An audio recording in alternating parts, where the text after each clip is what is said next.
What's up, guys? Barry Gaming here, back with some more Idle Heroes, and today we're going to be talking about the best PvP hero in the game, hands down.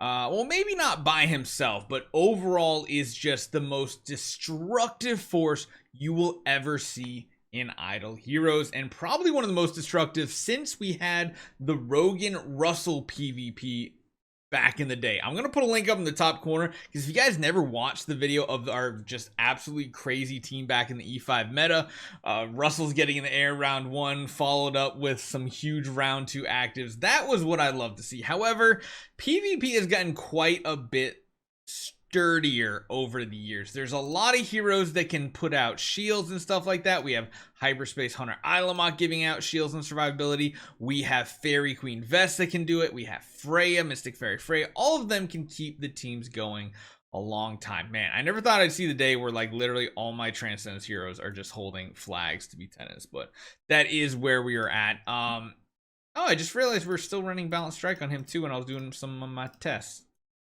Just change a couple things because I mean, maybe it's good, maybe it's not, I don't know. We don't even run him fast at all. The only thing we care about is but where is it? Is it this one right here? Yes, this one right here. Impeccable Insight. At the end of each round, restore self HP and grant self a shield equal to 500% attack. That's cool in itself. But then when an enemy releases active skills, you gain a layer of analysis, each of which increases self damage reduction by 3%. When self has 15 of these layers, so you're basically at the point of getting 45% damage reduction from another source, you consume all layers and self gains weakness disclosure, during which analysis will not be obtained. So weakness disclosure basically just says, yeah, we convert all that damage reduction into a raw stat of damage reduction. You keep the same amount, but this is the big part. Meanwhile, self ignores 100% of all enemies' armor, damage reduction, all damage reduction, block, dodge, and crit damage resistance until self releases an active skill. So it's not even like, yeah, you can waste it on a basic attack. It has to be on an active skill. Now, typically this takes about 5 to 6 rounds to happen. And that's pretty much what PvP is about. Just making your team live until Vulcan gets inactive. And I'm going to show you guys a prime example here. I'm going to go up against not the strongest team, so we definitely have an advantage, but they do have a Holmes Young, a Star Alchemist Holmes Young with a core, which means they are going to be giving that perceptual disorder. Is that what it is again? I forget the name of it. Basically making it so that we can't use active abilities. They also have their own Vulcan at B+.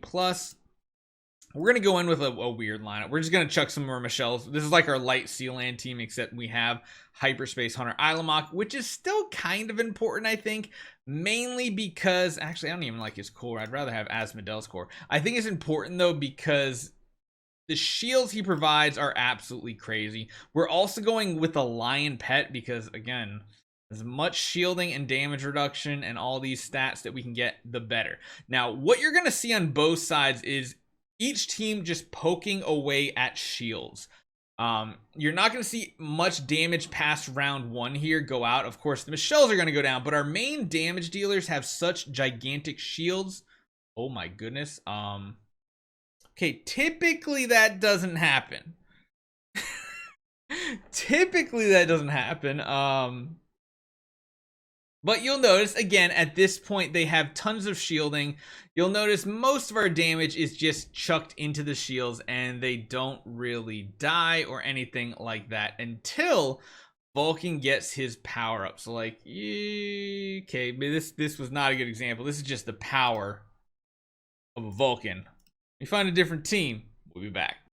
So we're going to go up against Godly because I just had a couple pretty good battles against him. Again, we're going to keep our heroes as all. I mean, I guess we could put like some more survivability on our team.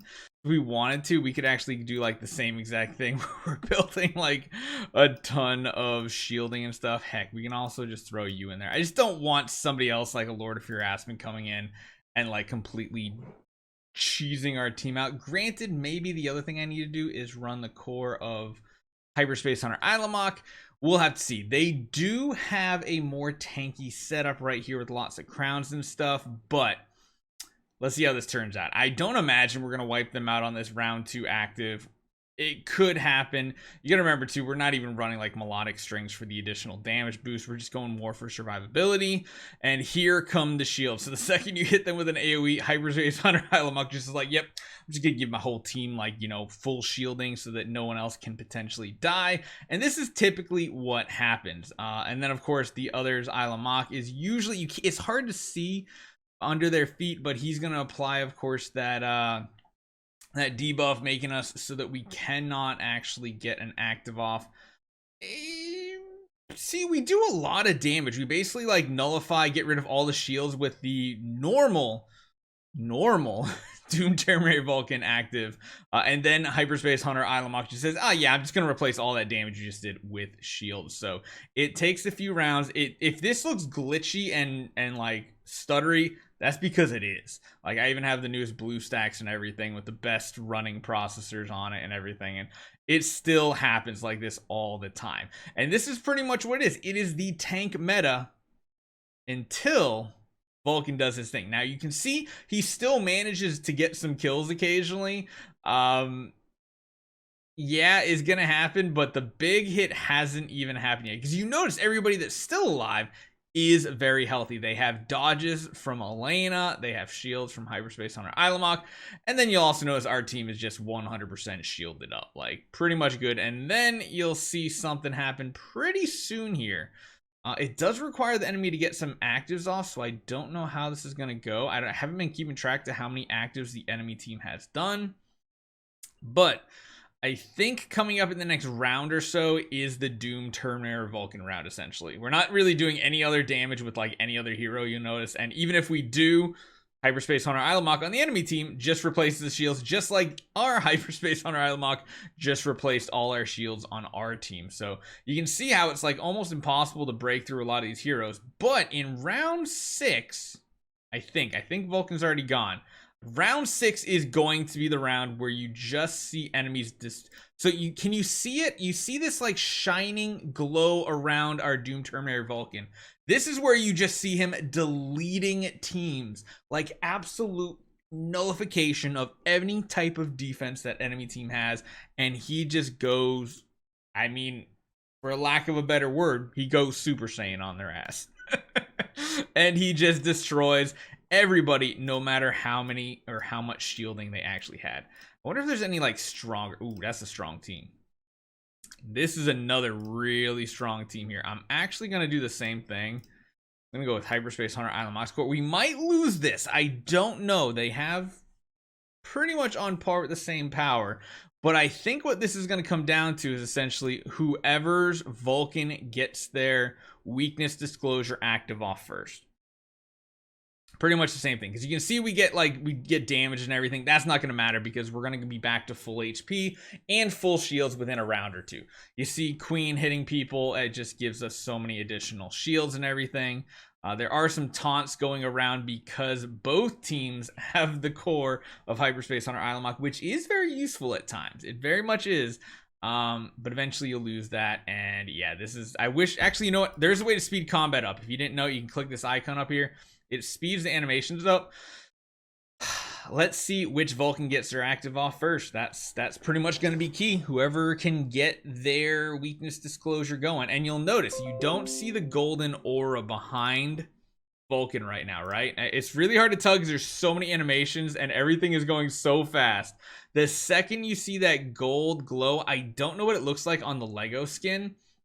It might be the same gold glow, I don't know. But once you see the gold glow, that means it's time to win the battle. But we're still like 4 rounds away. Typically, it doesn't happen until around round 6. That's normally when you see us getting it, and that means it's go time to completely nuke an enemy team down. We've actually already weakened their team a little bit, taking out one of their heroes, which that was the Mockman. I'm sure the Mockman was built with like a melodic strings. I didn't really look, so he does his try to burst round 1, doesn't happen. This is why going for a big burst team actually isn't worth it. You just want to build your team as defensive as possible. Heck, even a carry on here might be good, just to keep draining energy from the enemy Vulcan so that even if he does get weakness disclosure, he can't use it. Yeah, and this is pretty much what endgame PvP looks like a lot of the time. Full HP. I'm choking over here because it's just so funny. Full HP, full shields, full everything. Turn 5 is coming up here. We're gonna have to get a basic off so we can get some energy. We keep getting stunned by this stupid Ilamok every single round, it feels like. See, that was about a normal Vulcan active there. Getting rid of all the shields. Hyperspace Hunter says, ah, that was cute. I'm just gonna give them all their shields back. That's what happens pretty much every time. Still, oh, wait. The enemy Vulcan over here, you can kind of see it. He has the gold glow on him right now. What that means is that he's ready to unleash a full powered active. However, he doesn't have the energy for it just yet. And hopefully he doesn't. Our Vulcan does seem to go before his, which is a good sign. So right here, he gets his basic off, doesn't do anything. We need to get weakness disclosure right here, and we have it. See the gold glow on us now as well.